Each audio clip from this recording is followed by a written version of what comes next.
Queen of the Damned, by Weston Woodrow King.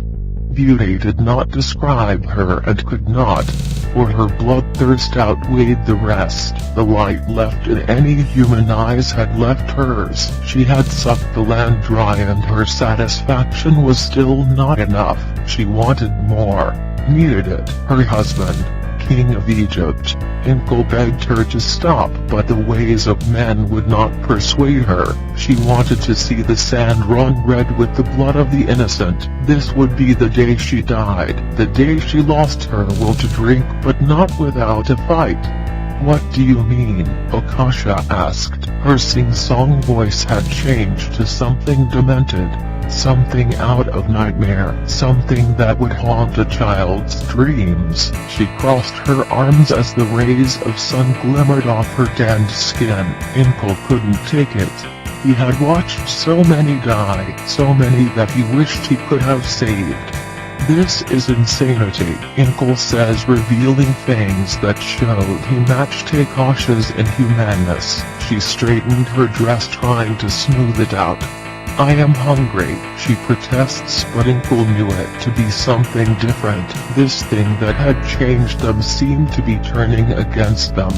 "It is something more, Akasha." Incal flops down on his throne with his chest heaving in and out. He places a hand on his forehead. He is trying to figure out her angle.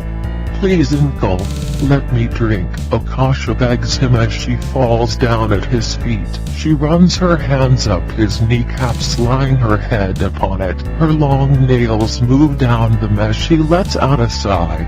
"I need to." She tries to make herself sound weak, but they both knew only played this game when she wanted something. Incal brushes her off. She tumbles to the floor looking at him. She stands up, letting out a monstrous scream. "How could you? It is our right to drain them. We need it, or we will die," Akasha tells him. She touches her chest, feeling the emptiness of what used to be a heartbeat, but no, it proved to be vacant. "Are you done with your tantrum?" he asks her, standing up from his throne. "I am the king and you are my queen, but what you are doing is ridiculous. Do you understand?" Incal kept a stern tone with her. Akasha's age had shown itself with every person he drank. She was but a child of 17. How could she know what is right and what is wrong? Incal runs his meaty paw over his shaved head as he looks out his window. "What do you suppose we do then, my king?" She spoke to him with malice, something he brushed off his dark skin.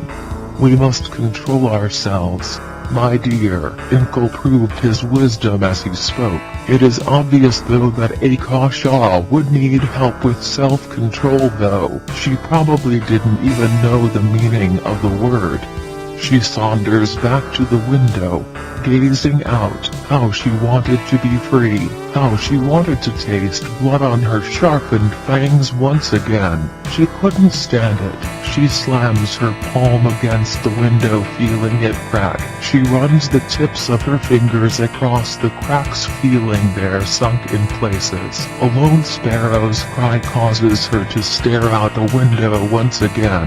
She sees it fly over the land. Her soul, what was left of it, wanted badly to fly like that bird. It wanted so badly to be free and to be away from here. She knew she was too young to have gotten married, too young to be any queen as well. In fact, she didn't want to be queen. All she wanted was to be free. She looks back at Incal. He has a golden glass full of the ruby blood that had come from his last kill. He sips from it lightly. Akasha moves toward him. "Please, I am thirsty," she tells him.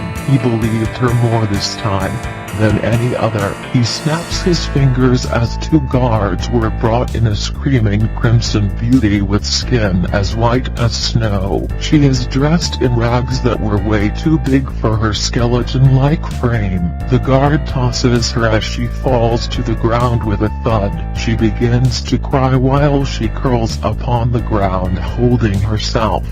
She whimpers like a dog, Akasha told Inkle. She wanted more of the hunt. She wanted to chase the prey down as if she were a wild animal of the desert. Inkle seemed unpleased. He waves his hand at her. It is either this or nothing, he finally says to her. His voice so deep and loud filled the room. She growls at him while moving over to the girl. She takes her foot, pushing her on the back. The girl instantly backs up, her emerald eyes riddled with fear. Devil, devil, she shouts toward the heavens. She looks for a way to escape, but a weakness grabbed a hold of her body as she feels herself fall forward. Her breath leaves her. Akasha looks her up and down. She is nothing but skin and bones. Akasha turns back to look at Inkle, wanting him to find her a more suitable feeder. Inkle stands as he walks toward Akasha. Are you hungry or not? He asks her point blank. He already knew the answer. Her thirst seemed unquenchable. Then eat, he tells her, taking the last sips from his glass. Akasha hated the face. He had so much power over her. She moves back over to the girl with fire-colored hair as she throws her arms up. Please, I saw what you did to my sister. You made her a monster, the girl tells Akasha. She begins to cry while holding her hands to her face. Akasha touches her cheek. She knew if she cried there would be nothing but blood. But this girl had tears of pure water, tiny little crystals that refracted light. Akasha almost felt overwhelmed by it all, missing her human life for a split second, but then the animal rose in her once again. She flies at inhuman speed, snatching the girl from her knees, lifting her into the air. How does it feel that you will keep me young? She asks her. The girl squirms. Her screaming cries go unnoticed by the outside world. She took her last breath as Akasha ripped into her flesh.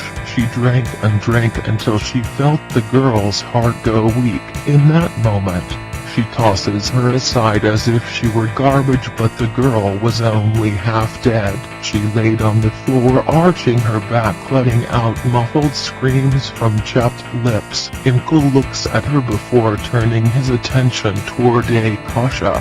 Are you not going to finish her? He asks her.